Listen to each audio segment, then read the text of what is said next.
Hello, everyone, and welcome. Thank you so much for joining us today for this conversation on modern magic with Camara Meri Rajabari and Michelle T.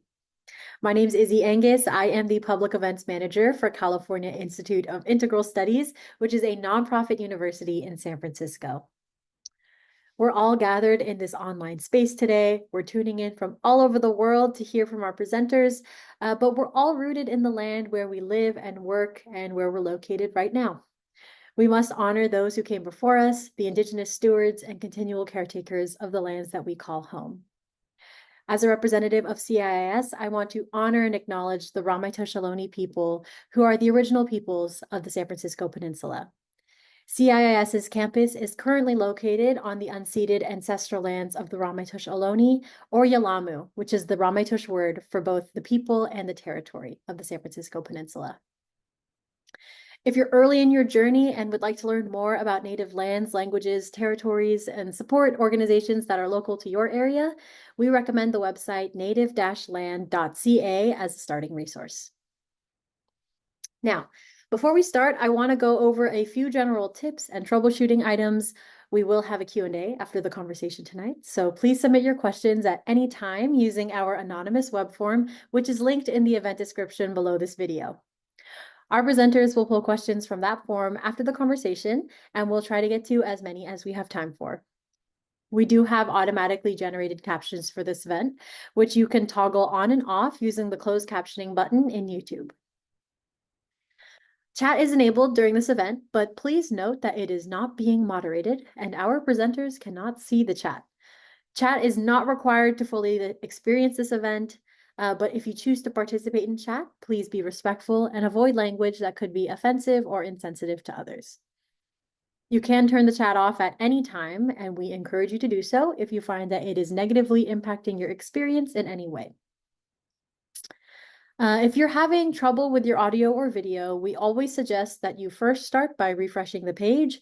But then if you still have issues, we suggest that you adjust your video settings from within YouTube.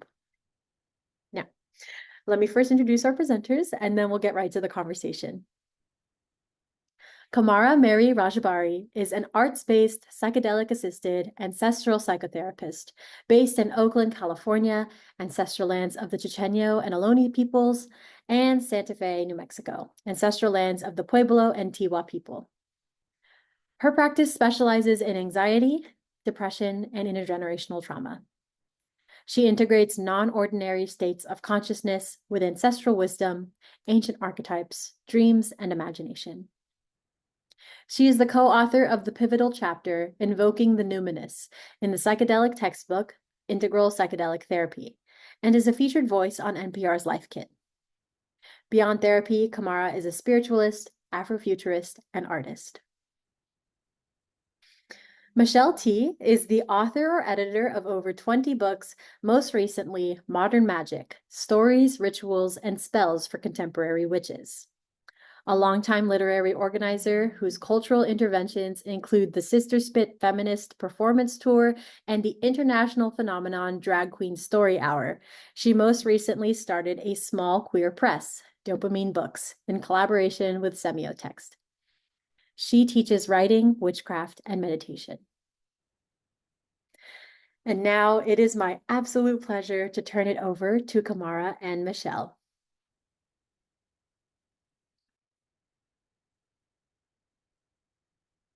Hello.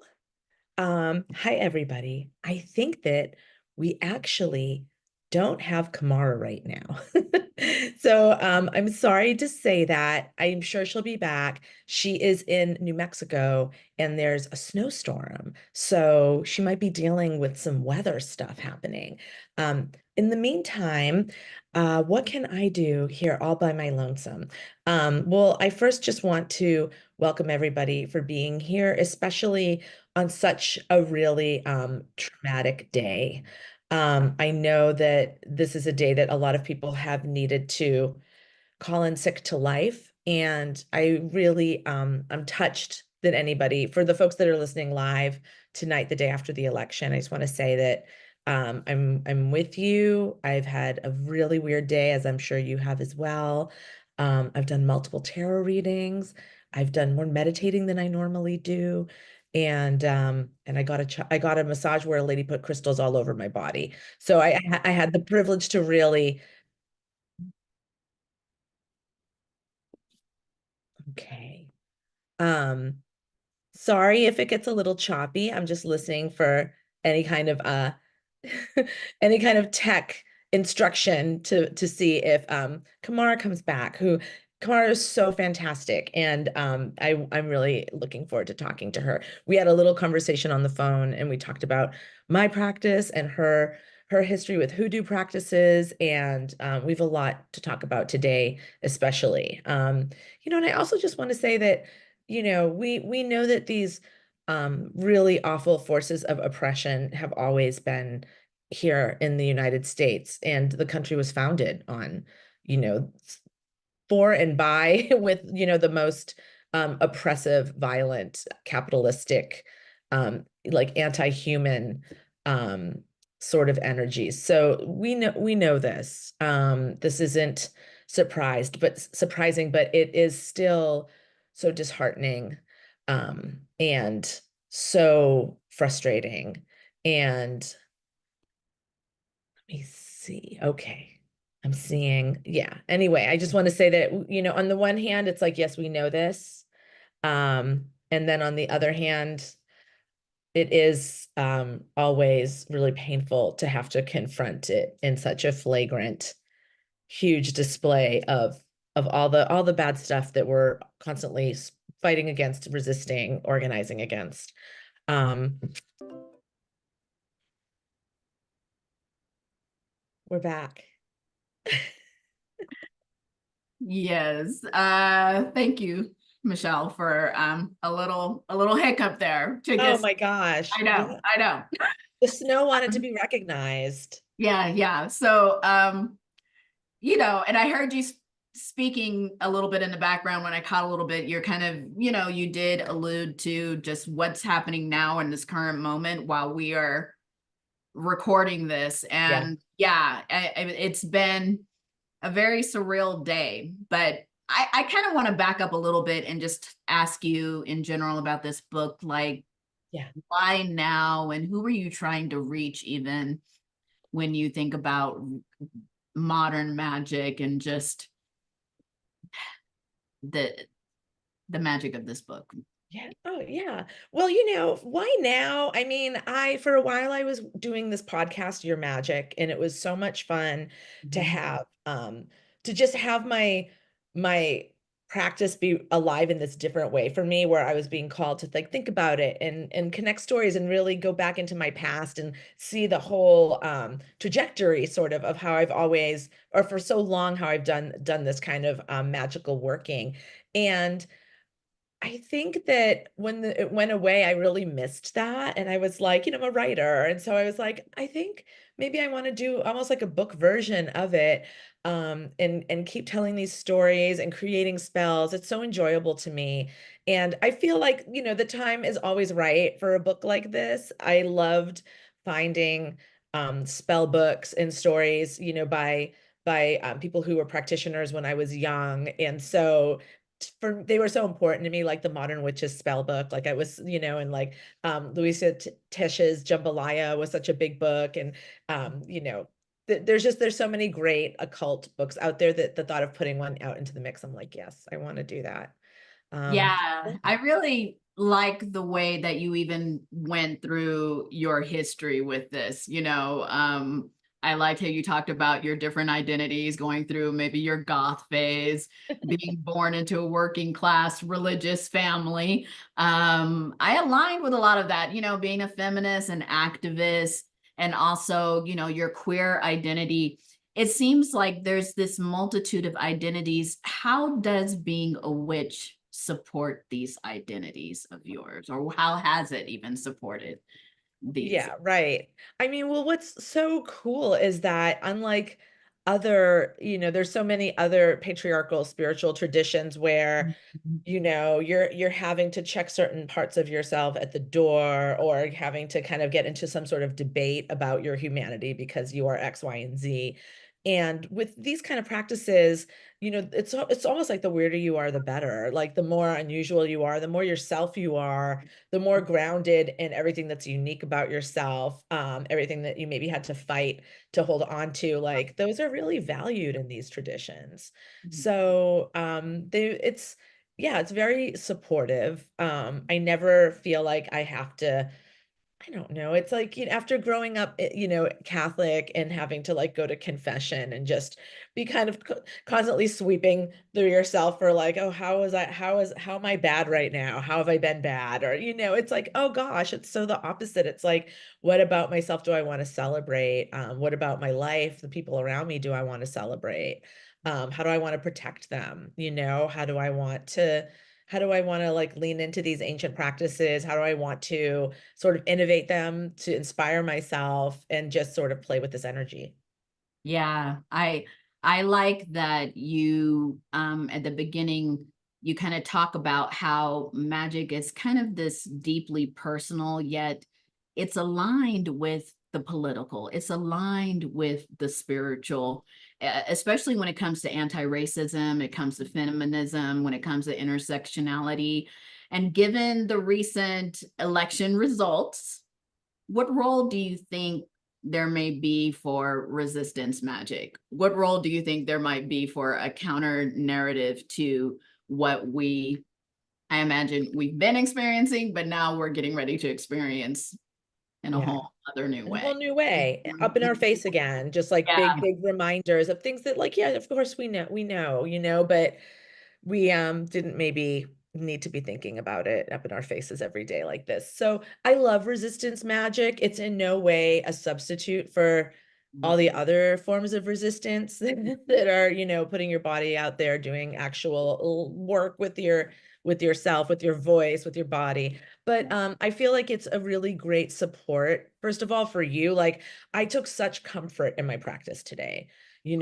I wasn't dashing off hexes. I might, but I wasn't doing that today. I was meditating and I was trying to ground myself, and I was really grounding into gratitude and thankfulness for just like the people that I have in my life. Thank God I found my people, like maybe a spell to like let others find their people. It's so important. It's so life-saving.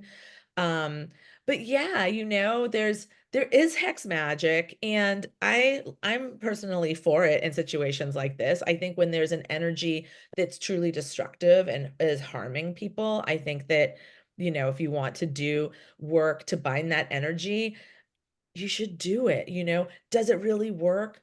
I don't know. I don't care. You know what I mean? Like it feels really good for me to take this the psychic energy, the spiritual energy, whatever you want to call it, that I feel, and channel it in this direction. It feels really good.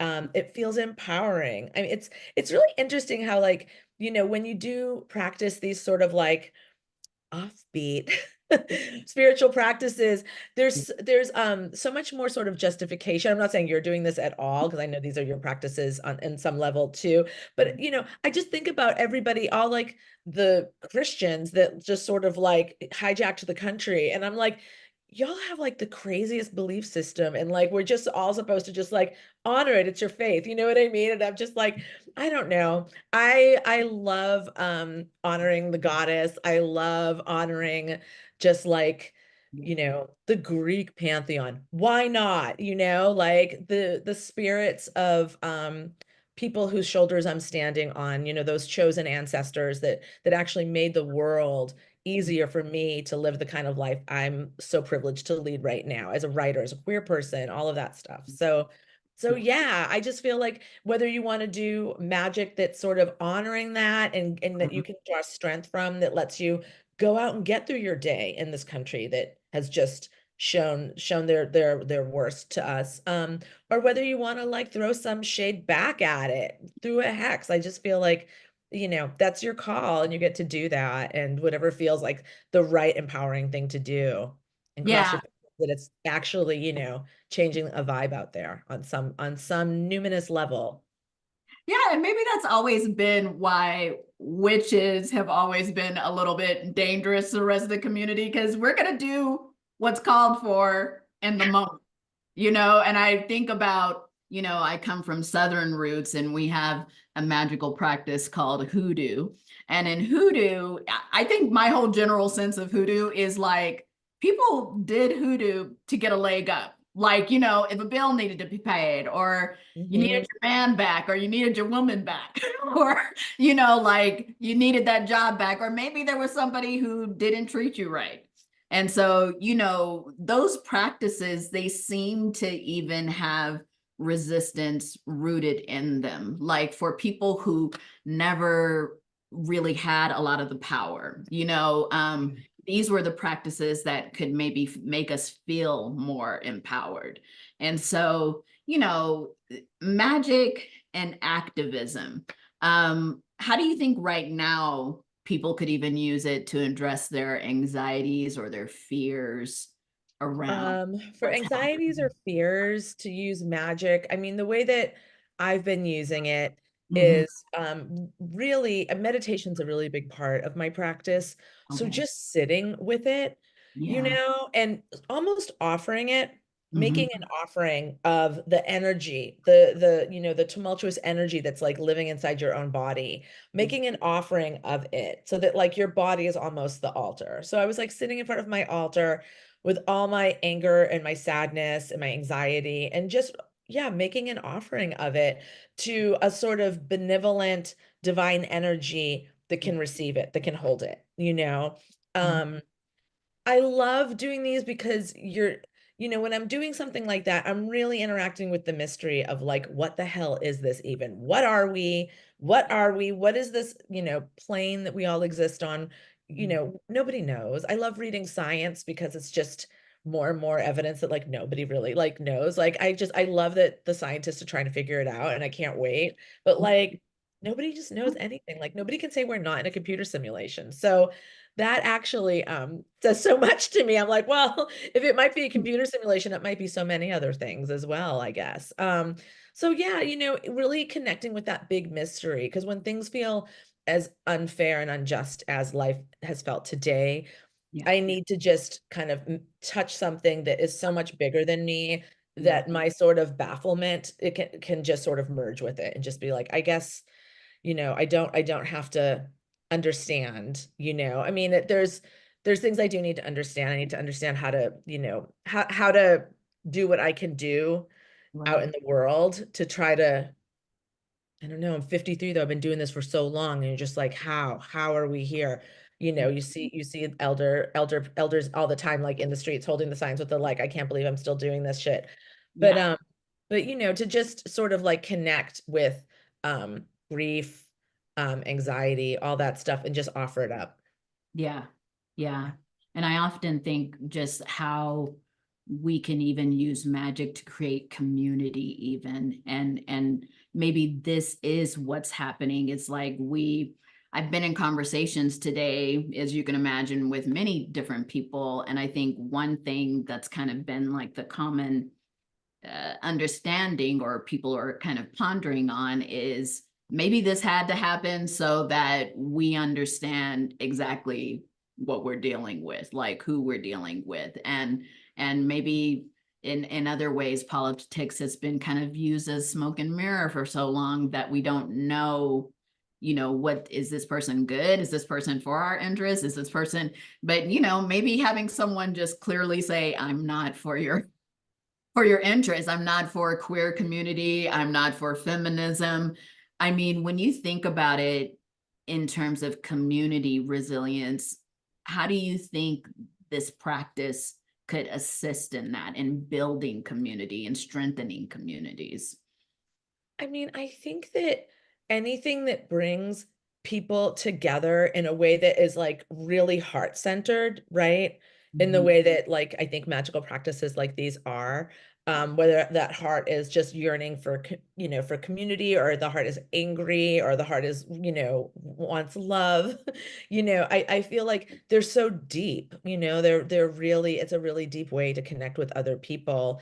And probably if somebody, I don't know, I mean, of course, you can't always make such assumptions, but I think that a lot of people who do these types of practices are very like progressive, radical, like they're not fascists, so you can maybe come together through something like this to kind of like feel for each other, support each other, and maybe end up organizing together. I mean, there's such a great history of witches doing wild stunts in the street to kind of, half performance art, half political theater, half ritual. I'm thinking about when I first moved to San Francisco in the very early 90s, there was these witches were levitating the stock exchange building. It was this public thing where like everyone was holding hands around the stock exchange building to make it levitate. And it just was so wonderful to just be in community with such a ragtag, amazing, creative, inspired bunch of people that wanted to just sort of like point out the ridiculousness of capitalism in this great way. I've seen witches cursing, putting a hex on a police station that went up in the Mission District. That police, yeah, on Valencia Street. It was been there for a really long time, but I remember when it wasn't there. And shortly after it went up, I saw this little line of women. It was maybe about 3 women or maybe 4. They were walking along the wall of it slowly, twirling, kissing their hands, slapping the wall, and then doing it. I was like, whoa, those are witches, and they're cursing the police station. So it's like, oh my God, I felt so cared for seeing them. I was just like, I love knowing that there are these forces out there, that we're all out there just trying to figure out how can we harness this energy? How can we use it to make our communities more the type of communities that we want to be living in, where maybe that big empty space didn't have to be a cop shop. It could have been so many other things. It could have been a community center. It could have been an art gallery. Could have been childcare center or something. Yeah, You know what I mean? Like basically all of anything. that. Could have been another taqueria and I would have been happy. Yeah, we would actually appreciate it. Yeah. I want to touch even on just queerness, and you said something about coming to magic as an outsider. You mentioned that too. And we have our trans community, we have queer community in general utilizing magic, or well, how do you see this community, kind of their impact on the magic in the magical community, or the magical practice rather? Yeah, I mean, witchcraft and these kind of practices have always been a place for queer people and like gender nonconforming people to gather and express themselves and express their power. I mean, are queer and trans people a little more magic? Yeah, probably. I don't know. I mean, I sure have met a lot of magical people who do have that extra spark of really significant queer magic, trans magic. And this is a place where, yeah, they're welcome, they can just, we can be in community together and we can like figure out how to build resistance. And also we can figure out how to just channel our own energy and our own like kind of spiritual will out into the world. It's just great because there's no rules, that's really what this is all about. It's an outsider tradition with no rules. There's traditions, there's so it's so ancient, it's like every no matter where you are in the world, every culture has these ancient sort of folk magic, earth-based traditions that you can draw from. And that's really inspiring and can be really grounding. But also you can just make up stuff as you go along, like I've decided that this little guy that I found at the thrift store after getting a psychic impulse to go get it is supposed to represent the writer Cookie Mueller, who's one of my chosen ancestors. She's on a little book, right? Yeah. You can kind of like bring your thrifting into your magic, or you can research, your own heritage and where you come from. What were those, pre-Christian, in my case being European, like what were people doing before that happened? As it turns out, quite a lot everywhere, Right. So yeah, I feel like I just zoomed off topic a little bit, but No, not the at all. idea is that it's so, Yeah. make it up as you go along, bring your own chosen ancestors into it. Yeah. Yeah, because I did want to touch on that, because there's this maybe, going around a little bit on, I'm on TikTok a lot, and, some people would be talking about, well, that's a closed practice. That's an open practice. What are your opinions about that? Because I know that even when I tried to introduce myself to more traditional African practices, even within Black community, you still need to be approved for, I guess, initiated, or, there sometimes is a divination process to figure out if this is even your family's practice. How do you kind of talk about that too, like this issue of closed and open? Sure. Yeah. Yeah. Well, gosh, there's different ways to talk about it. I often think of close and open as a white person about other white people and myself, going towards traditions that have been, created by people of color and communities of color. But you're talking about even being, maybe like a person of color, but it's like not the region is off, or that's super interesting. I mean, for myself, like if I were ever told, I guess, by, I don't know, somebody practicing like Celtic magic that I wasn't quite from the right county. I had too much British DNA. I don't know. Like I Yeah. myself wouldn't take that very seriously, but also like there's less at stake, I think, in reclaiming this mishmash, European tradition than there maybe is in reclaiming African, Caribbean traditions, which have had to like withstand so much. So for me, I do try to pay attention to that.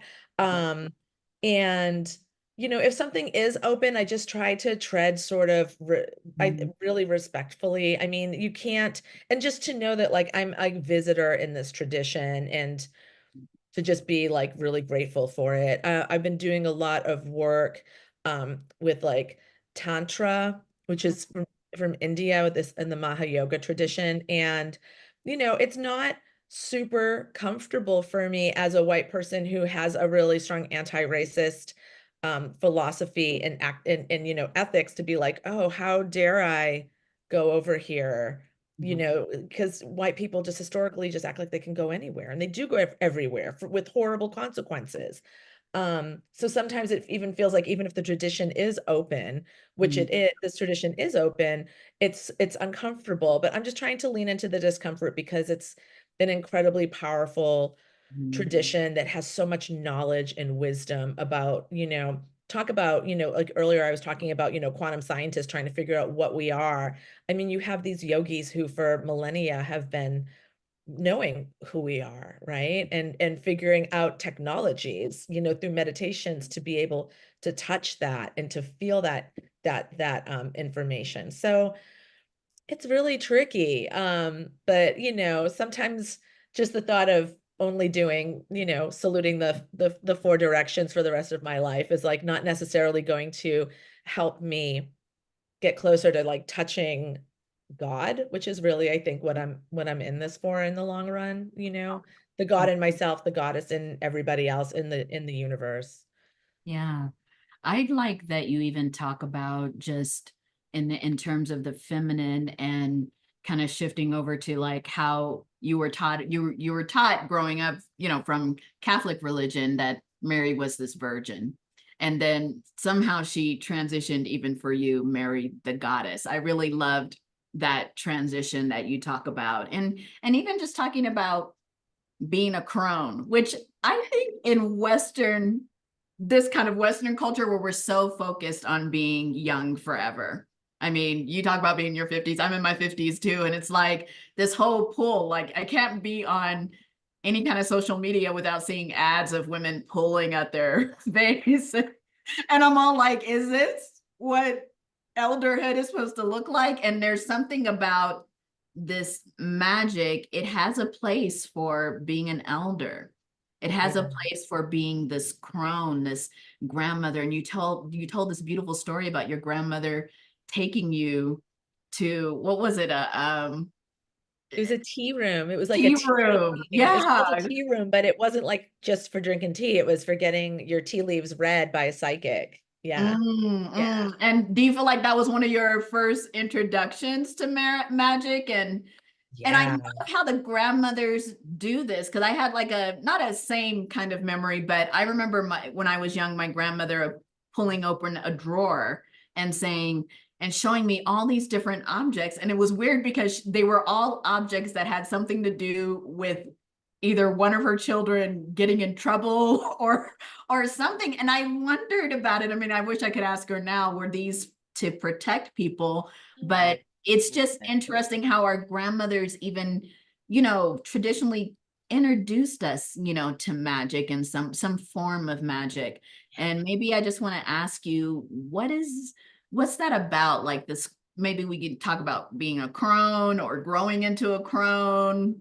Yeah. All of I this. mean, you get Anything you want to say about it, Sure, sure. I mean, well, once again, like these practices, you can be an old person and you can be just as you can be queer and trans and, like, I don't know, whatever you are, you can be it. And there's a place for you in it. Um, you know, I feel like when you're older, you get to hold all of your experience and all of your knowledge, and you do get you've done things, you've learned things, and you get to pass on, that knowledge. And I think, I know from my grandmother, um, she was raised in a time, I mean, and arguably we're all still being raised in a time without respect for magic, without belief in magic, without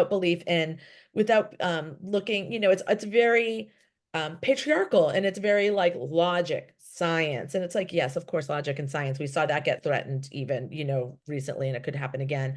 But also intuition and knowing and the ineffable, and the psychic. Like also, this is also a real thing.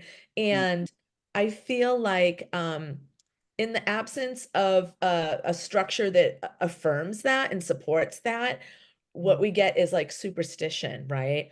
And I just feel like I grew up with all these superstitious women. They were so superstitious. And as I got older and found occult stores and found these occult books and started practicing, I started looking at the older women in my family really differently. And I was like, you guys are witches. Like my grandmother, had this dream book with, you would look it up, like, she'd dream of a dolphin. Then she'd get her book, she'd look up dolphin. First, it would tell you what they thought it meant, like a dream analysis, but she was really in it for the number that went with dolphin.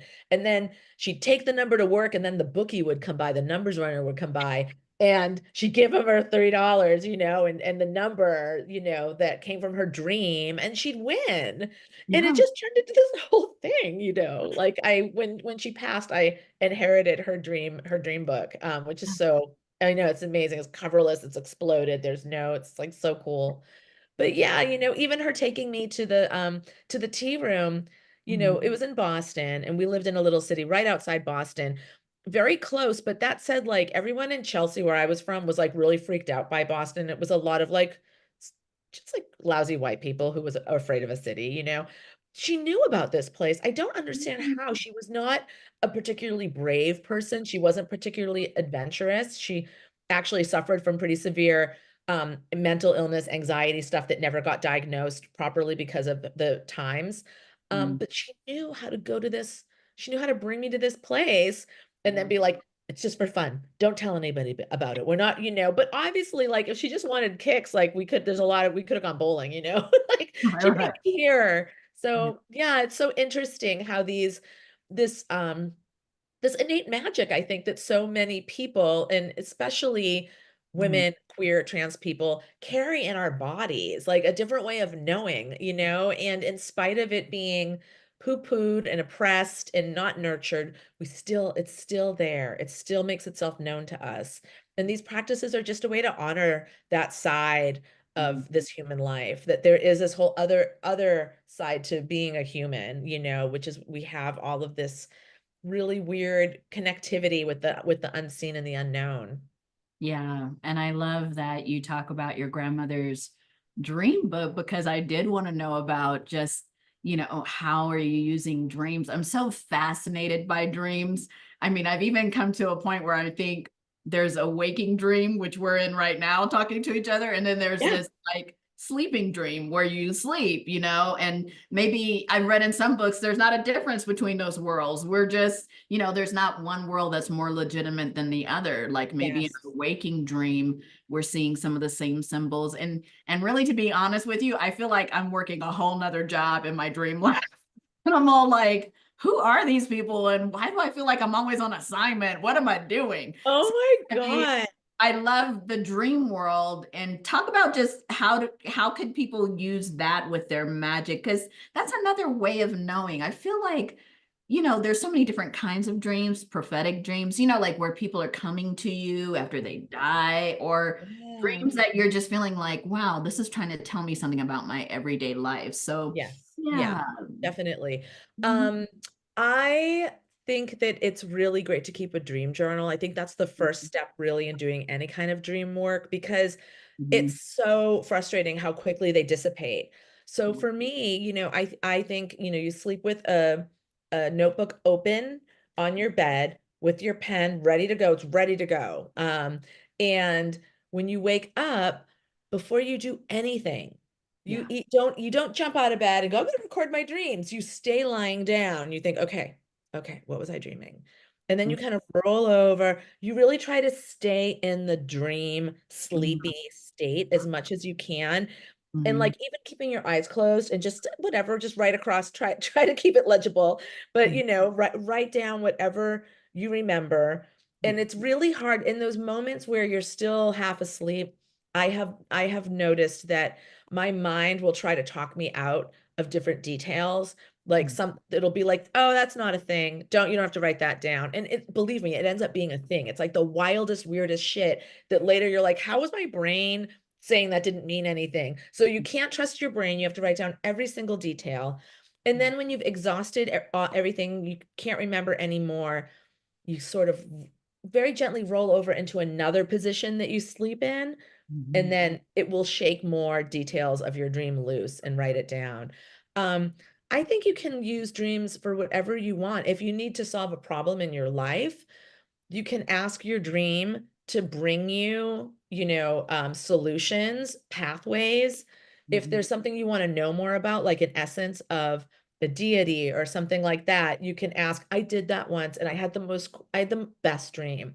I was actually really interested in Elegua, who from Santeria, right? The Mhm. child trickster god, who I was burning a candle for St. Jude on my altar right now. And then I was looking more into St. Jude to see like, okay, and what's the spooky witchy part of St. Jude? And in fact, he's associated with Elegua. So I was like, oh, I Oh, gotta I give know this that. guy They're some candy. syncretized. Yeah, they're syncretized. Yeah. Oh. Yeah.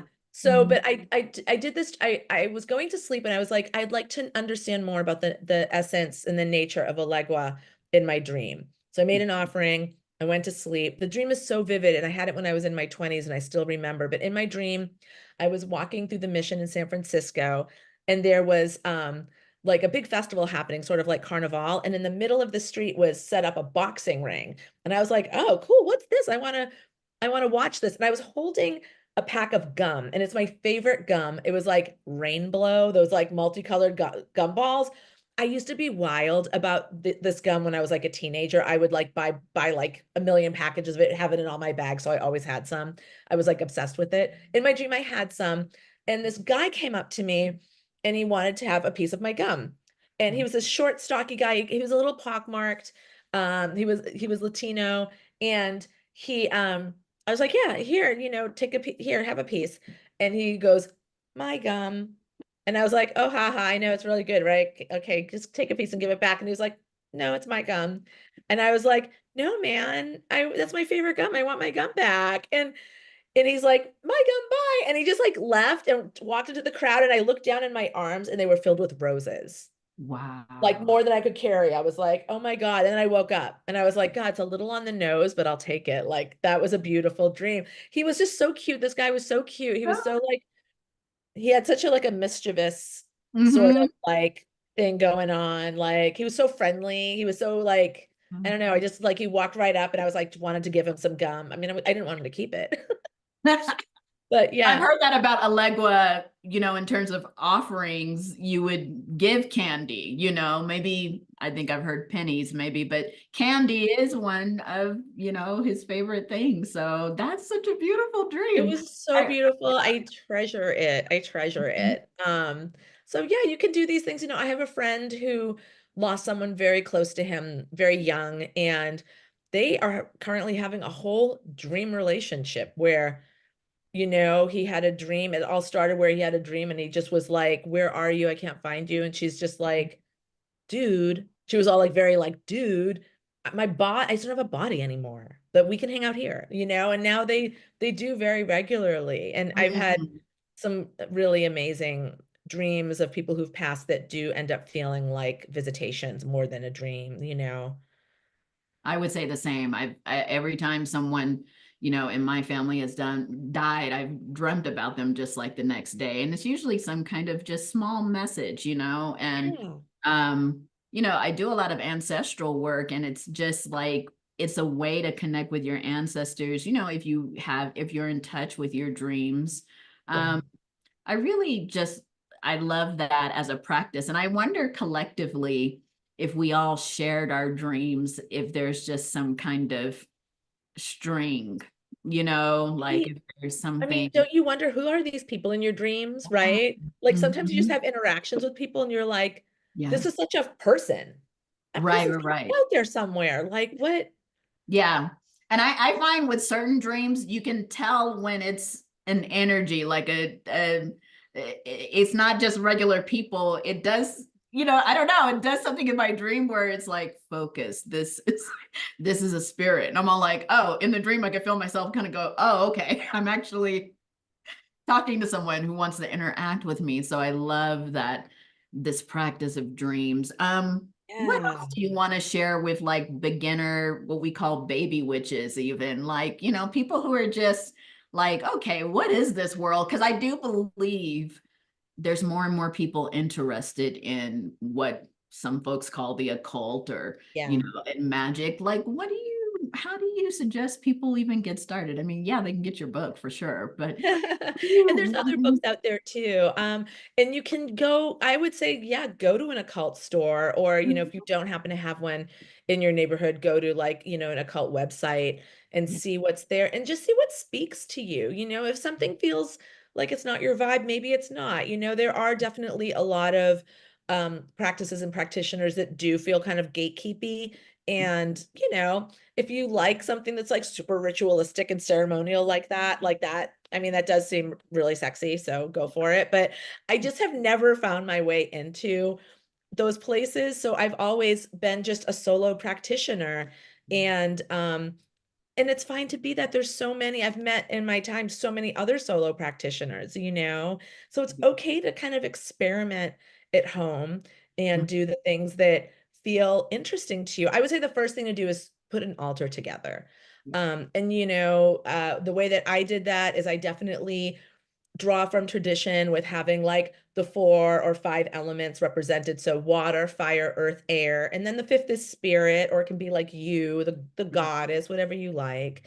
And you know, it's, you know, to me, those are like the building blocks. Like I like to have earth in the form of like crystals.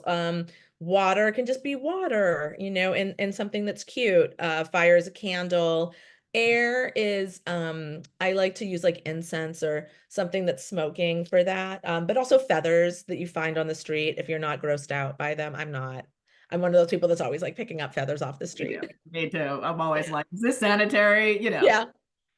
Sometimes you're like, it's not, but a lot of times it's fine. It seems fine.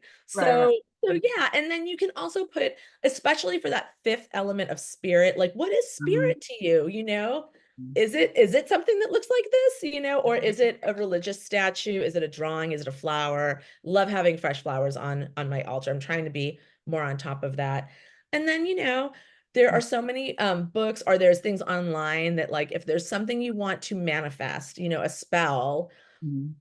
look it up and see what's there. So many spells use things that are like in your kitchen. You can use herbs, use apples, you know, you use like things that are really easily sourced and inexpensively sourced. And then you can sort of, once you get the hang of it, you can make up things on your own. Or maybe you want to just start by making them up on your own. I think it's also great to have a cauldron, like an iron cauldron, because I like to burn things. And if you have an iron cauldron, you can, it's so satisfying to be like, I'm letting go of this shit, and you write it down and you burn it, and you're like, yes, I did it, feels Mm. really good. So yeah, there's so many ways to kind of start checking it out and playing around with it, and just honestly following what feels good and inspiring to you. And really giving yourself permission to do it. Go for it. I teach a workshop online sometimes called Writing for Witches. And what Mm. I found is writing and like writer and witch are two sort of identities that like especially women are so like afraid to claim. Like the imposter syndrome is so powerful. They're like, oh, I'm not really a witch, or I'm not really a writer. And I'm like, I don't know, you're spooky and you like candles and you write down your intentions, or you're writing poetry, you're a writer, you're a witch. So giving yourself permission to like put that on and see what that feels like. I bet it feels cool. Yeah, it's funny because I think in the beginning of my practice, coming from maybe church teachings, you're always like, am I going to conjure up something that I can't send back? I mean, maybe it's like a Hollywood component to it, Yeah, totally. but what do you say to people who feel like, what if I do something dangerous? What if I call in something that feels like it's not benevolent or whatever? Like, what do you say Mhm. about the God, person I a wish little that it tiptoeing? was so easy to summon a demon. They make it seem like you just start, you flip a deck Call of it in. tarot cards and there's demons everywhere. It'd be so interesting. I don't think that you have anything to worry about. What you're working with is your own energy. And I think that can be really grounding for people to realize. Like, it's not about you reaching out to a conscious entity that's invisible, that's going to sort of, infiltrate your life. I mean, we can work with archetypes, and that can be really fun for us to do because it's hard to envision the big mystery, the big divine everything. What is it? We don't know. So that's why it's great to have these deities that we can kind of focus our attention on, our intentions on. They can be really pleasing and help us like elevate ourselves into sort of a sacred moment and sacred space. But they're not, I just don't think that I don't think you need to That ain't worry about that. yeah. Like with tarot, I'm like, tarot is just like you and me, it's your Yeah. vibe and my vibe. And Mhm. we're using, it's this beautiful thing that happens. We're using this ancient tool, that to have the cards help us talk to each other in a deeper way. But you don't have anything to worry about. I always say, like, these things are made in factories in China, just like the clothes you're wearing and the Right, right. silverware, the things you're drinking your coffee out of. It's like they're not.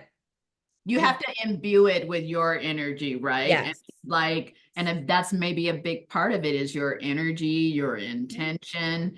Um, I remember I was at a training kind of out of the country earlier this year, and Mhm.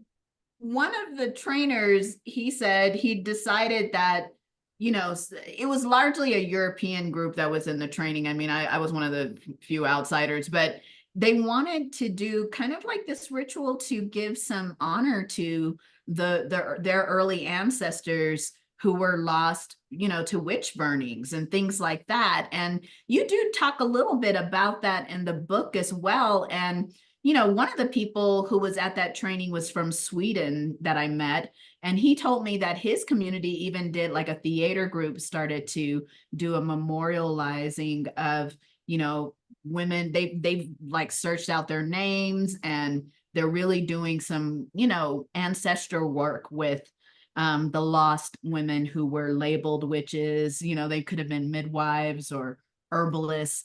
What do you think our witch ancestors, even cross-culturally, are probably Mhm. wanting us to do right now? What are they calling in for us right now? Because this is interesting time. It really Interesting. is. I mean, I wrote in my book, I have a whole chapter about the start of the European witch hunts, right? And how it came from the Catholic Church during the Inquisition, and how it grew.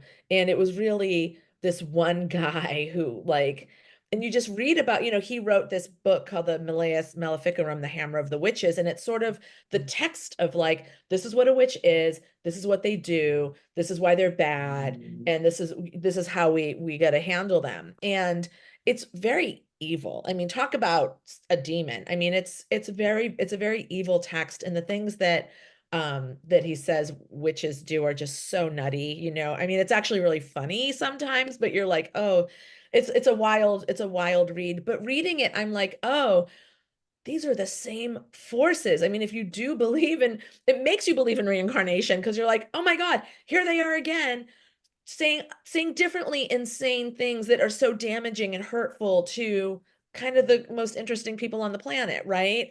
And so yeah, it does make you wonder, like, what can we do for these ancestors? Are we are we these ancestors back Yes. fighting?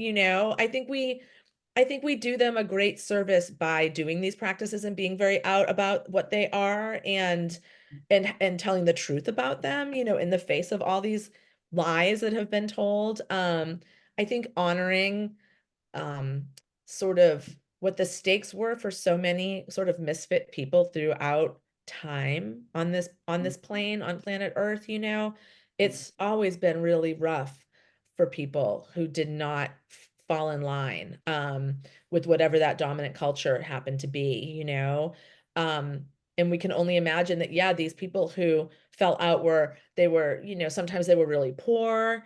Sometimes they were poor, maybe a little belligerent. Sometimes maybe they were a little mentally ill. Sometimes Right. they were midwives. Sometimes they had a lot of money and they were widowed women who had property that, these very nefarious people wanted to take their property, and they could if they were in prison. So yeah, like whatever these people were, they were sort of on the periphery. And so I just think that, living our best lives, honoring them through ritual, I think can be really powerful. I my whole life I have been really interested in people who can do a little channeling and do a little mediumship. And like one of my best friends who I learned tarot with, he pursued that. He sort of worked with those gifts and strengthened them. And I've always been afraid of them, because I'm like, I'm just gonna think I'm crazy. I'm gonna think I'm making things up. I'm gonna complicate my mind. I'm gonna be like, oh, did something Mhm. happen, or am I just cuckoo? And I was like, I just didn't want to go there. But Mm, since I've entered my 50s, I'm having a lot of like, oh, if I don't do this thing now, like, when am I ever going to do it? So I've started leaning more into channeling, mm, and it's actually not all that. It's like not, it seems like such an intimidating big thing. And now that I'm doing it, I'm like, oh, the ether is filled with information for us, yes. right? And Mhm, all you need to do is be receptive. And yeah, you do have to trust yourself, but it's mhm. much less challenging to trust yourself than I feared it would be. I Yeah. just know when something comes to me, and all you really need to do is sit down and meditate and just be really open, Yeah. and you get information. So I don't know. I think, like, do you want to sit down and talk to those witches? Not you, but like all of us. Do we want to Yeah. sit down and talk to these people, who came before us, and see what do they want? Right, Yeah, you right, might end up hearing from an angry spirit, but that's not the same as like a demonic, entity that's gonna like ruin your life. That's just, it's like you're just talking to somebody who's righteously angry, and you can just be like, yes, and light a candle for them and give them love. right. Because maybe that is what needs fixing between, sometimes there's work to be done, at least in the ancestral work I've been taught. There's work that we do for their world, and there's work they do for our world. And that is why, like in African traditions, you feed your ancestors because they got to get strong, like they need someone who cares about them. I love that movie. Maybe, I don't know who did it, Disney, Pixar, whatever, Coco, that movie Coco. And I'm Yeah, always like, wow, that movie's so deep. But I always tell people when they ask me about ancestor work, I go, watch that movie. I go, it's right. really what it's about. Like recently with the Samhain and Halloween, I was just going to do my regular offering on my altar, and then some thought came to me, maybe it was a channeled message too, was, look through this photo album. So I had a little photo album that was kind of sitting below my altar, and I looked through it, and I found a picture. And then I just went into my cabinet. I'm one of these people, I don't really organize all my pictures, but I had them in a bag and I just started looking, and I ran across one of my aunties, like it was a family friend who had passed away so young. And I saw a picture of her and I was like, oh my God, I have not done anything for her ever. And it was just kind of feeling that calling of like, who are these people that want to be remembered? Yeah. And, who need to be remembered. We weren't blood relatives, but there's that community aspect too, Yeah. community aspect of our ancestors. And do you do a lot of work with community ancestors too? I do much more so than I do with my my blood ancestors, actually. Okay. Yeah, I don't know what that's about. Maybe someone's mad at me. Well, I mean, that's a question to ask you too, is because sometimes people will say, I don't really know my ancestors. Like maybe my family didn't talk about them. Maybe the person was adopted or fostered, or maybe there's just some ancestors you don't want to connect with for whatever various reasons. I just come from a lot of like lousy white people, and like I hope they go into the light, I hope they all went into the light and like downloaded some truths, but I don't know that Mm. I don't But we know. want to work with the well ones. We want to work with your well We ancestors. want to That's work with the always well what I've ones. been taught. So Yeah, yeah. totally. And I do feel the presence of an aunt and also my grandmother um at different times, but I feel very connected to pursuing relationships with, there's this one writer, Cookie Mueller, who I feel like told me to go. The whole story of this is so weird. I was, doing this thing where I was meditating and I was trying to receive information from her and connect with her. And I got a very strong, like, go, I'm not on your altar. If you mean it, why am I not on your altar? And you go, I want to be on your altar. There's something waiting for you at the Goodwill. Go to the Goodwill. And I was like, you're not going to ask me twice to go to the Goodwill. I'll go to the Goodwill. And I was like, yeah, there's something there for Cookie Mueller. And I went in and there was nothing. It was just nothing. And there wasn't even anything I could kind of pretend was sort of her vibe. There was just nothing. And I was like, okay. And then I don't know, they brought out a new cart, and then I never looked at these carts because they always are piled. They're always really messy, and there's like men's shoes and wires and cords and just shit I don't care about. And I'm just like, but I was like, well, I didn't look there. And it was literally buried under the men's shoes, the cords, this little freaky I guy. love it. It's like what is it? Like a little cocker poodle hound, I something. mean, it's It looks like a cross between a cat and a dog, really, but so wild. And like this writer, right. she was also an actress. She acted in all of John Waters' early movies. She was really Oh, wild. She was a definite weirdo. She was a queer mom in the 70s and the 80s. I mean, and then so yeah, I was like, okay, wow, thank you. And then, I've had this experience that when she gives me like an assignment, I can't really get any information from her until I complete the assignment. It's really wild. So there'd be times where, another time she was like, I want a hot dog. And I was like, oh my God, yeah. Cookie Mueller wants, it came in so strong. I was like, I have to eat a hot dog. I don't eat hot dogs, but I was like, I'll do, yeah, because when I did this tarot reading, when I first started working with her, and I was like, what can you give me? How can you work with me and how can I work with you? Like, what can I offer you? And for that, I got the lust card. And I was like, this person lived, and there are just pleasures of the physical form of this material plane that, and I think that's why we feed the ancestors, right? Because so I'm like, oh wow, okay, you want me to like live in this like lustful way, lust for life, and you're gonna take a piece of that. And so I had plans to go to Provincetown where some of her ashes are. And Mm. so I got a hot dog and I sat on the beach, Oh, and I ate a hot dog for her. And it was so funny because I was teaching one of the writing for witches classes in Provincetown, and some of the women in my class were like, because I was like, oh God, I don't even like eat, meat really. But I'm gonna do it, And yeah. people were like, you don't have to, you can get a veggie dog. And I was like, no, I do not want Cookie Mueller mad at me. She wants a hot dog, she does not want a veggie dog. Yeah. So yeah. I love that because I have a similar story of like my ancestors I remember when my grandfather was alive and I was first doing my whole vegan thing when he would, and I'd go to family gatherings. He's like, girl, you eat high off the hog. I eat low. And so I've always remembered that. And so when I do these offerings, I'm always like, oh God, I know they're going to want some pork or some fried chicken. And, and sometimes I just like had to negotiate early. I'm like, listen, is it okay if somebody else cooks it? I don't want to cook it in my house. I'll put it Yeah. on my altar. And the next thing you know, they were like, okay, yeah. And so I went to Safeway, whatever the grocery store was. And, they had the little deli. And there was a woman behind the counter. I swear she looked like one of my aunts. I was all like, that's the woman who's going to be cooking the chicken.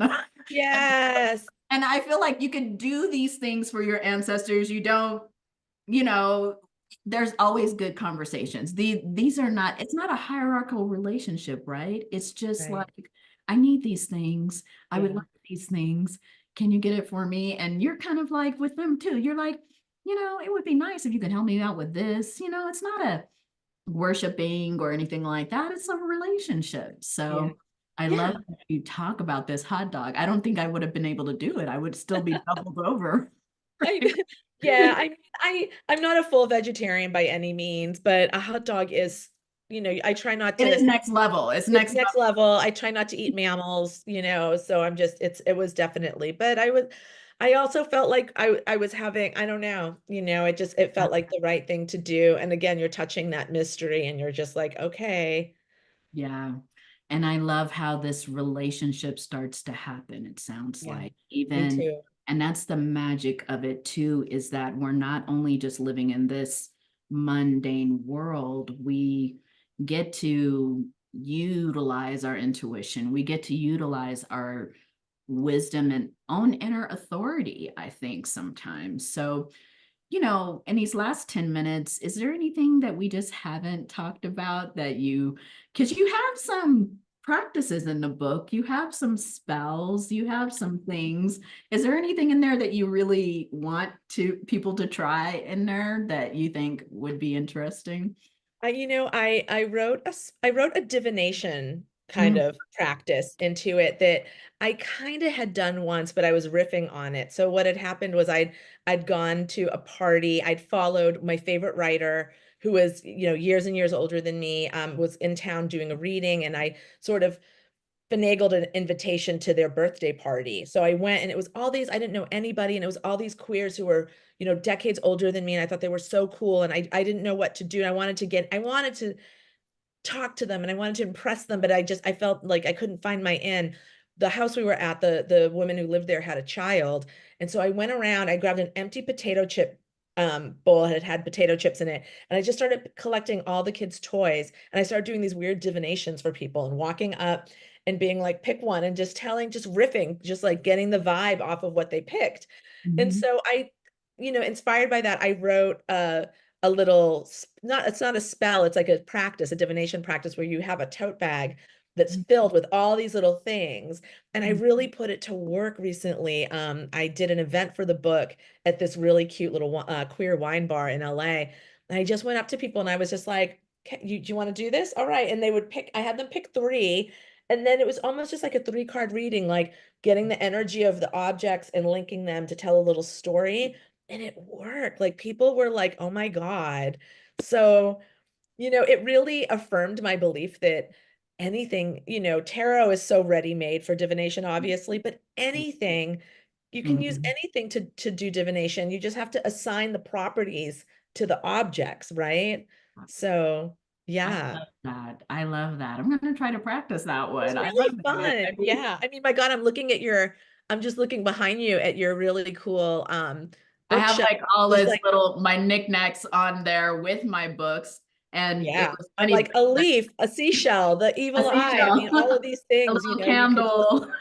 Yeah, yeah, you put them all together and really these symbols that are around us, these things that we collect, we do have energetic connections to them, I imagine, huh? yeah, Yeah. definitely. Yeah. And so, yeah, it's just interesting to wonder who were these first people that figured that out, like, I know. this divination and Yeah. tarot cards and Yeah, yeah, I love it all. I I love it do all. too. Oh, I've got to ask you, what sign are you? I'm a Cancer. I'm a Oh, that's Cancer. I'm a Cancer sun. I'm a Virgo rising and a Taurus moon. So I feel very goddessy. yeah, you Like are, I and love that like little witchy energy. grounded. What about you? What Wow. sign are you? I'm in Aquarius with a Leo rising and a Sag moon. Okay, that makes sense. A little It, fire, a little, yeah, it's you like a know, little like, hmm sort of like innovation. frenetic or Yeah. something. Yeah. Well, we have maybe some questions that Yeah. are coming up. And if people want to ask any questions of Michelle, Or this is your you, yeah, or Camara. opportunity. Yeah, this is your opportunity. We're gonna have them coming up. Let me see if there's just anything else that we could talk about until the questions get in. I really do love that divination practice. I'm here for it. Oh yeah. Well, Uh, I could tell one a little story mhm. that's in the book, which again talking about ancestors. I was when my son was maybe about like 6 years old, we were playing bingo and I kept winning. We were just playing at home and he was getting really mad at me because he has an Aries rising. He loves to win. And I said, it's my grandmother and my aunt, they were big bingo ladies, and I really feel like they watch over me, and I've always been a little lucky in bingo, and I always think it's them. I said, do you want to, I said, come with me. And so we went upstairs to the office where my altar is.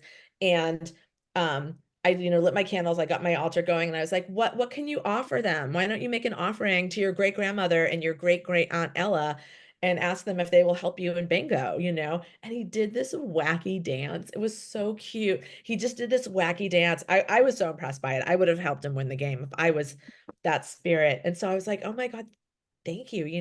We went back downstairs. I just kept winning. So I was like, I don't know. I guess I don't know. They're not feeling it. You got to figure something else out. I love that. I mean, I love the whole idea. I have a son too, and I remember like when he was younger, I'd be like, we got to go make an offering. He'd be like, okay, mom. I'm all like, you're gonna be in charge of this. We need to do this. And I don't know. I haven't talked to him lately. I mean, he's in his 30s now. He probably thinks, what was my mom doing with us? But I think it's so like introducing your children to these practices, Yeah. and it doesn't necessarily, it's not a gender-based thing, but it's just like getting your children comfortable with using their intuition. And Yeah. there was a certain point where my son would even get called to, Mom, you need to go buy a lottery ticket. And I swear to you, every time we would win. Oh Like, my gosh. and I was all like, and he doesn't do it anymore. I'm all like, when you were young, you used to just tell me, pull over, go get a scratch off. I'm all like, we never wanted a big, but like it was like something he would start to tap into. And so I just love that you told the story about your son and bringing him to the altar, because I think sometimes we all kind of keep these practices in our own little, corner Yeah. individually. Yeah. And yeah, there's just, I don't know if you have any more to add to that about just introducing children. I mean, I think that witchcraft is so, when I think about being a kid, I would play witch and like make potions, and so Right. I used to do that with him. We used to go out and make a potion. I would just take like a jar. We'd like walk around the neighborhood and find little natural things and make little spell jars. They're very, very, I think they're really fun for younger kids. Yeah. Um, Now that he is a little bit older, he's not really into that, but he is really into Greek mythology. Mm. Like so many kids his age, he's reading like those Percy Jackson books, and it's all about, and he's like totally in love with it. He's in love with the mythology. And he said recently, what did he say? He was like, why don't people like worship these gods anymore? And I was like, what are you talking about? They Yeah. totally do, Yeah. And I was like, I went to an occult store and they were selling these little figurines of Mm. like the Greek gods. So I got him Aries because he's just like, it's so him. And it's really funny. And I've like borrowed it. I'm like, can I borrow your Aries? I need to do a spell. Like, sure. I love that. I Well, know. we have a few questions, so I will ask Cool. you a couple of them and we'll see. How would you differentiate, oh my goodness, It's modern been a day. magic, it has been, modern magic from ancient or old magic? Right. Well, I guess in my understanding or my concept is just that, the old magic was for those days, right? And we're just not in those days anymore. So it's more about like we can have a magic that suits our lives that we have today, that recognizes that we're not necessarily like living like in a little yurt on a glen. I mean, Mhm. huzzah to those who are, but we live in cities, we just we're queer, we're I don't know, we're sex workers, we're whatever things Yeah. that we are that are also, somewhat ancient and timeless too, but it's today. And Mhm. that, we can actually create our own traditions, rituals Mhm. around it. That to me is what really makes it something that's modern, that we're not trying to recreate, you know, um, like a practice that suited another time and place. We take maybe the bones of it and then we can dress it up, to make it feel appropriate for our lives. Yeah, yeah. I like that because it's like there are things that are probably ancient ancestors are going to be like, what is that? And like I feel like sometimes you have to explain it to them. And maybe your more closer ancestors are like telling them, no, people don't really get married now. I mean, they kind of, you can have, oh, okay. Right, So I right. imagine those are the conversations that are happening in the spirit world too. I love that. Mentioning that, the second question says, when working with ancestors, how do you discern which ancestors to connect with closely and which ones to approach with more caution and distance? We touched on it a little bit, but how would you answer that even? I love to use tarot to get Mhm. really like strong and clear answers Mhm. from, the ether, from the spirit. Mhm.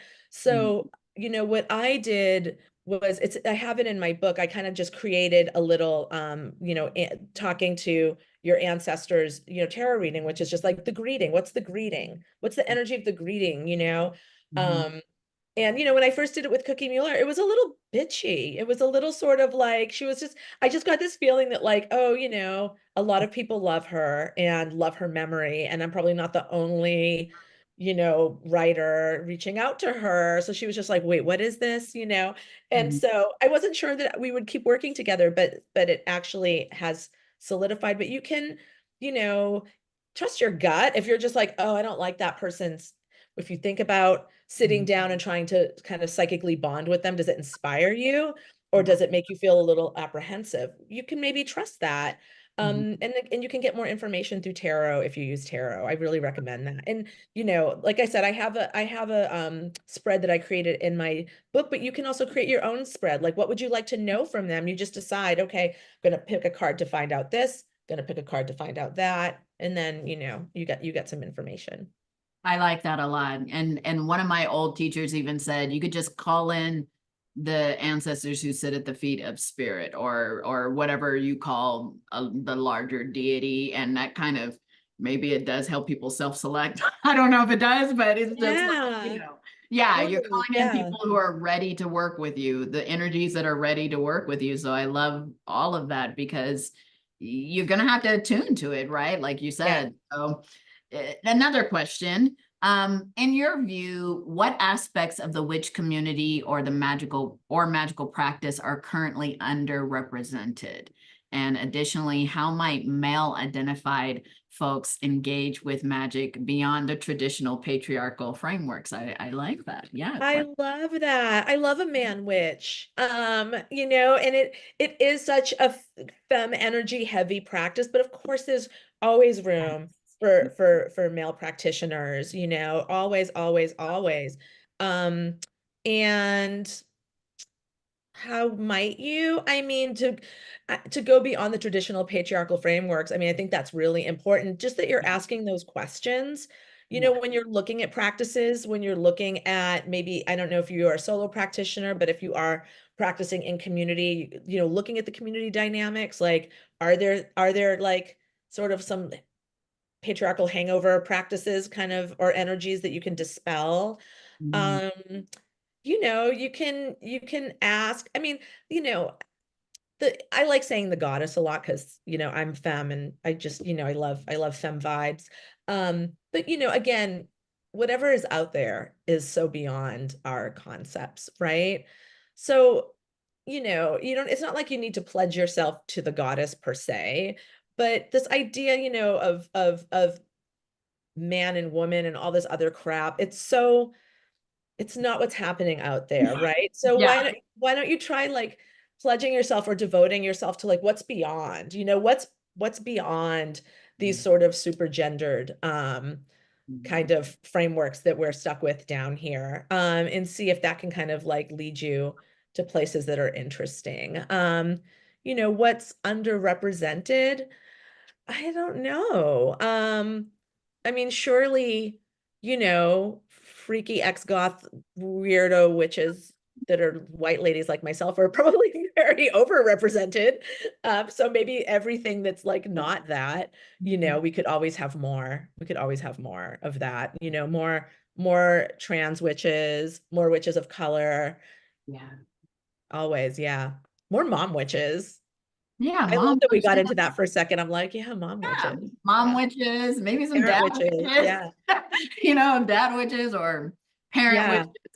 witches, people are identifying with either one. But, I really love that question because I think what it sparks in me too is that the more people who get in touch with their magical self, you are going to connect with those unrepresented things that maybe the rest of us haven't been working with. And, like, I think the more that we all get into this, oh, what about you, Michelle? But do you think this is maybe just magic is our world? Maybe we have been taken away from our magic. You know what I Oh, I mean? think We so. are, what Yes. if we have to reclaim that? Yeah.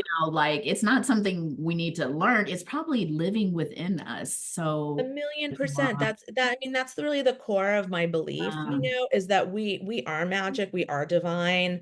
The story of how we became these little separate creatures on this plane is the big mystery, and what comes after is the big mystery. But I believe that so, so, so completely. And, I was even doing a meditation earlier that my Dharma teacher had kind of sent to everybody, knowing that we're all losing our minds today. It was sort of a riff on the Buddhist metta meditation, which is about growing your heart, like you're growing your concept of love to include, people who you probably don't really love very much, and of course, it was really easy to think who those people would be for me today. And it was so, it just hit me so strongly. I felt almost like a mom whose kid had done something terrible, the sorrow and disappointment that I felt of just thinking about these people, who are so just hateful and greedy and power mad in the darkest way, and just being like they have this inside them too, and they don't. It's so buried, like, ugh. And what happens when we forget that we're divine? We forget that each other are divine. What happens? yeah. That's what happens, and it's like, oh my God. Yeah, I'm like crying. I was Yeah. like, it made me so sad. I would just felt so fucking sad for them. But Yeah. yeah, that yeah, we are the magic's inside of us, and it is about reclaiming it and seeing it in each other and knowing that it's there, even in a person who is so reprehensible. Doesn't mean we have to like them or be their friend or co-sign their bullshit, but just knowing that, like, oh my God, even in them, it's somewhere in there. And they've just, you know as hard as it is for us sometimes to touch it in ourselves, like we're sharing the planet with these people who it just seems like it's Yeah. been so paved over. Yeah. In fact, I think I remember just hearing an old witch say, I don't hex people, I just empower everybody else around them. Oh, I love that. And Yeah. I'm like, and I'm not nothing against hexing, but I love that fact that what you just said, like, because meta is this practice of trying to awaken something in the people around you, and it is such a powerful practice, and I'm sad that I don't always remember to do it, because it's like one of these things, like, we can awaken that you said is very buried inside of these Mhm. people just by simply being so illuminated ourselves. Yeah. Like, you know what I mean? And I think there's something in that because we are interconnected. It's Yes. just this kind of belief system keeps us so mired in some kind of separateness. And I'm like, wow, like, we've got to use our magic to wake these people the F up. I think so. Yeah. I think we do. Yeah, And or just like hold that possibility for them, right? oh, Just like hold yeah. that possibility, and that like, yeah, like wow. Like in that moment I was like, God, I am, I felt like I was their mother, and I could see their potential, and it's like, Why did my kid? That's the bully. yeah, how it's so painful, right? And it's like, oh, it's like, you're like, oh, you're saying that, I wish I knew to do this more, more often. It's a hard practice. It can be very painful, It's like today felt very hard to touch that compassion and that grief. It's real, it's easy to touch the compassion for me to the people that I know are going to be wounded by this administration. But then trying to touch the compassion for the bullies, the perpetrators, it was so painful. And I was surprised at how emotional it made me. And it Yeah. wasn't like ew, fuck them. It was just kind of like, oh God, these people are broken. Oh fuck. What are we gonna do with these broken ass people? Ugh.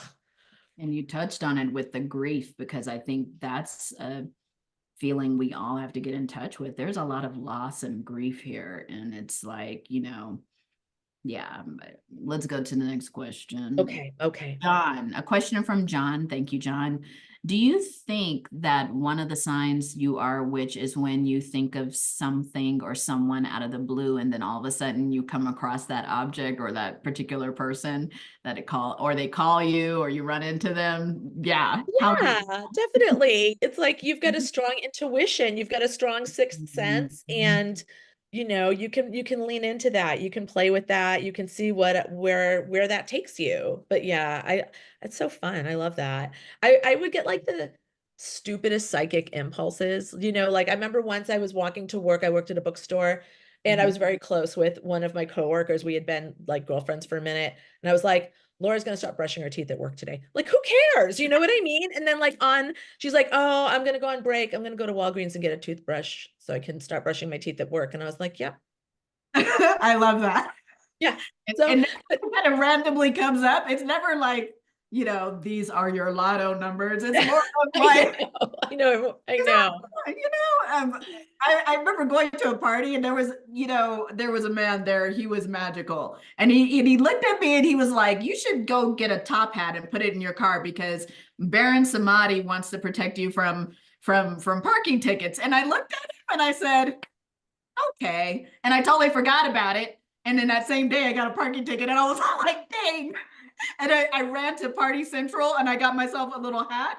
And that hat has been in my car ever since. And, knock on wood, I've never gotten another ticket after that. And I was like, it's random stuff like that, where you're just like, somebody might even tell you, and you're Oh like, my God. I love that. And I love that I love that the spirits just remember the petty bullshit of life on earth. You know what I mean? And they're just like, oh, tickets.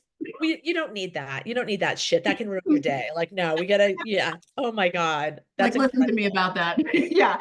Yeah. Another question. Can you speak more about queer magic?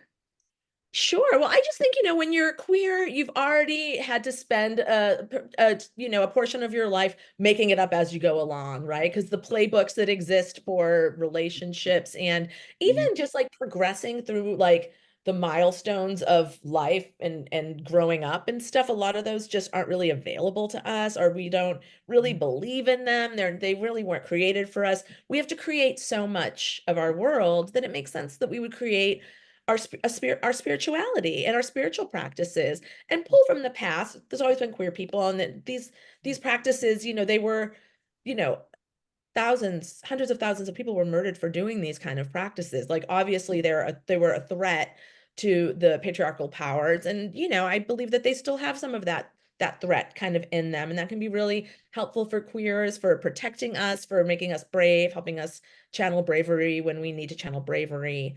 But yeah, I just feel like it's not hierarchical, it's radical, it can be what you want it to be, just yeah, it's queer. It is a queer practice. You don't have to be queer to do it, but it is kind of very much a queer practice. I At love least the that. way I practice it. It is. It's like, do what you want to do, be who you want to Yeah. be, Yeah. I love that. Yeah. Another question, what specific qualities or experiences make something feel magical to you?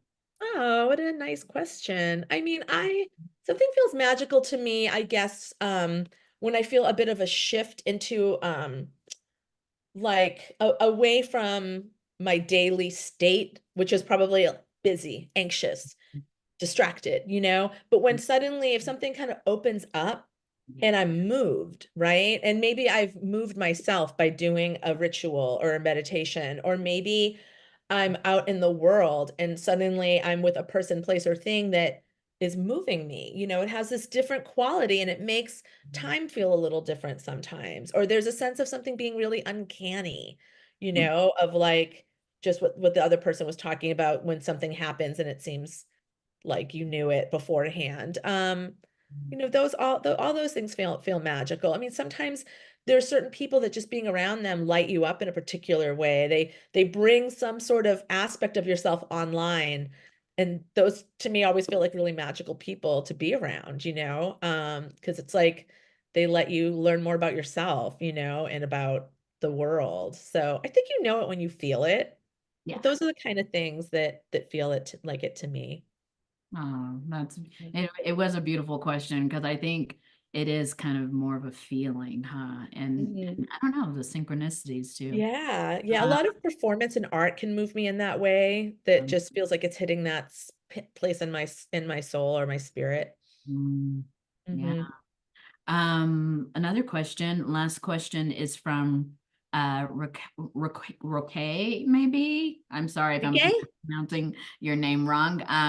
Have you already mentioned your favorite authors' books in general? I guess also specifically maybe tarot too, like any recommendations Sure. maybe you'll have or Yeah, yeah, yeah. okay. Oh my God, because I always blank out when this happens, there Right, is right. actually um I mean I have a little bibliography in the back for things Good, like good, good. Oh, you do yeah. in this book, yeah. So, Yeah. mhm, But I'll share some of it, of course. I really for yeah. tarot, my go-to tarot deck that I read professionally with is the Thoth deck. I just started reading it when I was 15. It's really powerful. I know it really well. But then I have these other decks that are really special to me that I read on the new and full moons. And then I brought them out today because it just feels like, something happened and I needed some insight.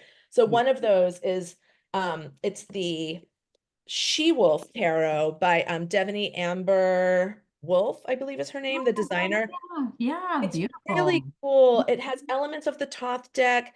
Mm, There's a lot of like Egyptian influences, Kabbalah, 12 step psychology, oh, feminism. Like there's so much cool stuff in here. Like mm, just look at the Queen of Cups. It's also just like so psychedelic, I love that. The and it colors.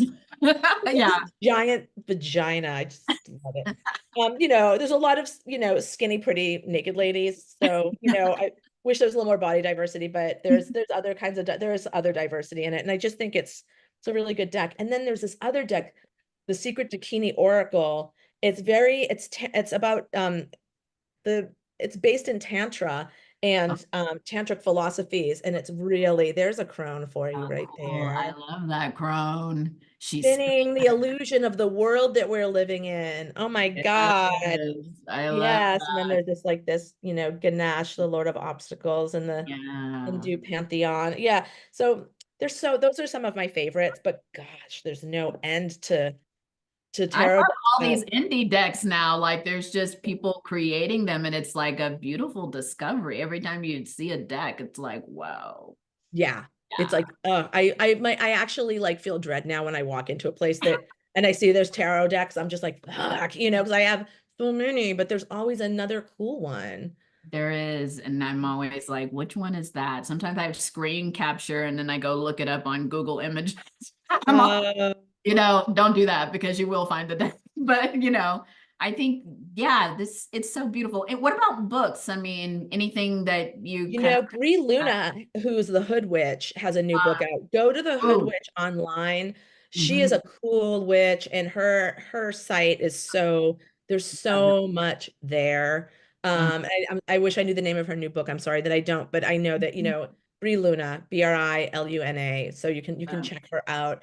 There's this really great anthology that was edited by Ariel Gore, who is a writer and a writing teacher, and it's called Hexing the Patriarchy.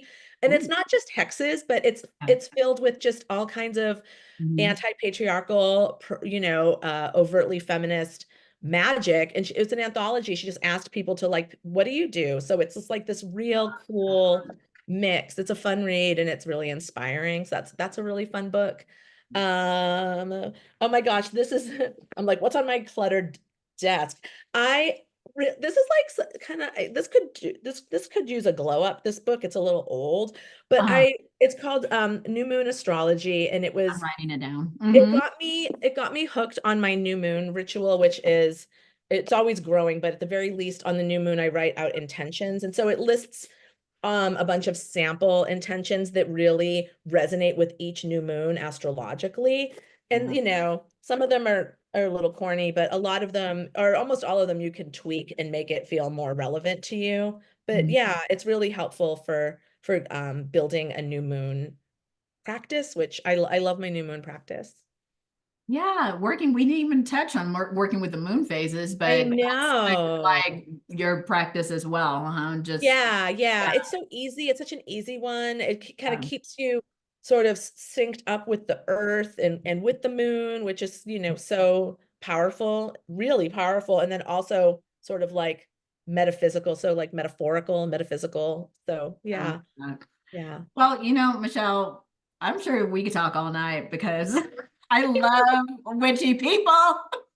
And This I has been love amazing. yeah, and thank you so much. I mean, I know it was like a bumpy start, but I got back on here and Yeah. I really have enjoyed just all of the wisdom, the knowledge, and it's really kind of lightened up a kind of beginning heavy day. You know what I mean? Just to kind of talk about and get back into what's really feeding us, because it's so easy to get into what's trying to be more toxic. And these are the conversations where we're tapping into like what gives us life, what makes us thrive. And I think that's so important during this time, we're not bypassing anything, but we're just not allowing it to like take us to it can't be the one calling the shots. It can't be in charge. Yeah. We got to give it its due, but it can't be behind the wheel. Right. And we're strong enough to transmute it.